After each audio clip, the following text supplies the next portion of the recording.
बहुत बहुत धन्यवाद। हम सचिन के विचार के सत्र में आपका स्वागत करते हैं।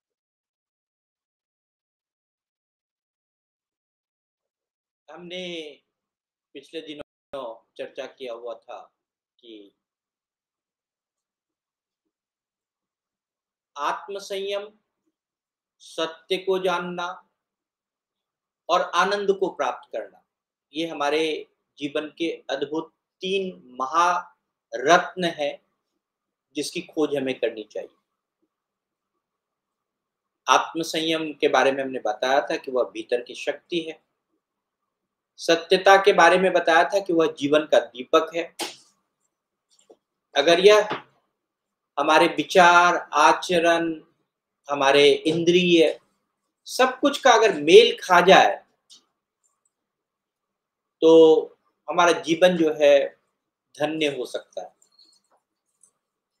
आज मैं इसी क्रम में आपको आनंद के बारे में बताऊंगा, खुशी के बारे में। आखिर खुशी हम कहते किस चीज को? खुशी की परिभाषा हमारे जीवन में क्या होनी चाहिए? ये एक सचेतन की यात्रा है। जब हम अपने जीवन का सार खोजते हैं तो हमें खुद सचेत होना पड़ता है। इसीलिए जब भी हम कोई विचार, हमारे मन में कोई विचार आता है, कोई विचार सुनते हैं, तो ये एक अद्भुत एक वाणी होती है जो कि हमारे जीवन को बदल सकता है। इसी भाव से हमें कोई भी विचार को सुनना चाहिए। और ये सारे विचार बड़े ही प्रामाणिक हैं, तैत्तिरीय उपनिषद के विचार हैं। और आज जो मैं बात कर रहा हूं वह है आनंदो ब्रह्मेति विस्मनात्, मतलब कहते हैं कि आनंद ही ब्रह्म है। हम सब अपने जीवन में आनंद चाहते हैं, लेकिन कभी हम किसी वस्तु में आनंद चाहते हैं,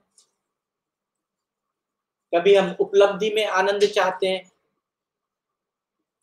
कभी हम किसी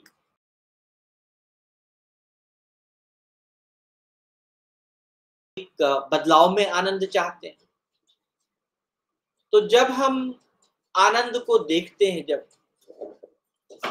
जब हम आनंद को देखते हैं तो जो भी ये बाहर का आनंद है, चाहे वो आपकी किसी वस्तु में हो, किसी लोग में हो या किसी उपलब्धि में हो, तो यह आनंद क्षणभंगुर होता है। यह आनंद टिकता नहीं।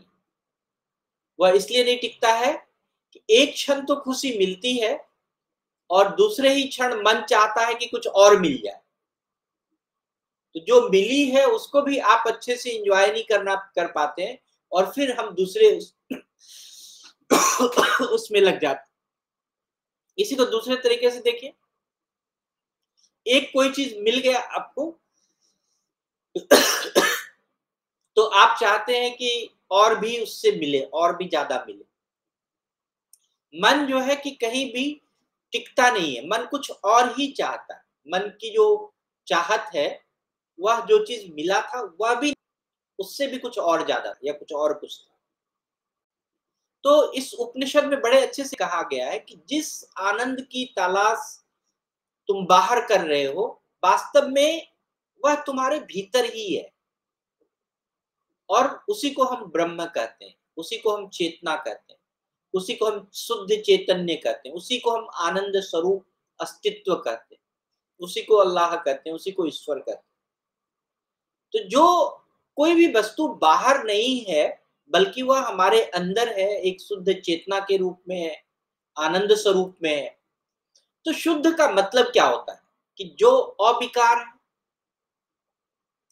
अगर हम बिना कोई भेदभाव, बिना मन की कोई विकार लाए हुए अगर किसी चीज को अपनाने की कोशिश करें, ये भी एक तप है, एक बहुत बड़ी तपस्या है। अगर हम चैतन्य हो जाए, साक्षी भाव में जागृत हो जाए, जो चीज चल रहा है, जो सामने वर्तमान में चल रहा है, उसी में हम जागृत रहे, उसी में हम तल्लीन रहे और आनंद स्वरूप रहे। आनंद स्वरूप का मतलब होता है एक संतोषदायक हो, नित्य हो, पूर्ण हो, पूर्णता का अनुभव हो। अगर यह चीज हमारे जीवन में आ जाए कि हम शुद्ध अविकार रूप से हर चीज को अपनी कोशिश कर ले, चैतन्य भाव में रहे, साक्षी भाव में रहे, जागृत रहे हमेशा, और आनंद स्वरूप में रहे, हर चीज में पूर्णता और संतोष देखें। ये तब हो सकता है जब मन शांत हो, जब इच्छाएं मिट जाए और आत्मा अपनी असली अवस्था में प्राप्त हो जाए। तभी सच्चा आनंद आपके जीवन में प्रकट हो सकता है। और यह आनंद जो है आप आंखों से नहीं देख सकते, कानों से नहीं सुन सकते, पर भीतर से महसूस किया जाता है। जैसे धीमी सी कोई लौ जो जैसे हमेशा जल रही, आप हमेशा वह आनंद को महसूस कर रहे हैं। यह आनंद जो है कोई इंद्रिय का सुख नहीं है, देखने, सुनने, खाने, पीने का सुख नहीं है। इंद्रिय का सुख तो आता है और चला जाता है। यह आनंद न घटता है न बढ़ता है, न किसी कारण से आता है, न इसको खोने का भी डर है। तो यह जब आपके आत्मा का, आपके स्वयं का ऐसा स्वभाव बन जाए, तो बहुत अच्छा आपके जीवन में बदलाव आ सकता है। जीवन में जैसे बदलाव है कि सूर्य क्या करता है, वो प्रकाश देता है। कभी ये नहीं सोचता कि यहाँ कम कर दें, वहां ज्यादा दे दें। हर जगह वो प्रकाश जो है वो बराबर मात्रा में वहां से छोड़ता है। अब जहां जैसे जिस प्रकार से मिलना होता है उसको उस प्रकार से मिल जाता है। सागर की गहराई है, एकदम आप देखेंगे कि पूर्ण गहराई है, उसका मापना, उसको अथाह करना, उसके लिए थाह करना भी बड़ा मुश्किल है। तो ये सब अस्थाई रूप से चलता रहता है, चाहे वो सागर हो, चाहे वो सूर्य हो, चाहे हवा हो, वो हमेशा चलता रहता है। हमेशा सतत रूप से ये प्रकृति चलती रहती है।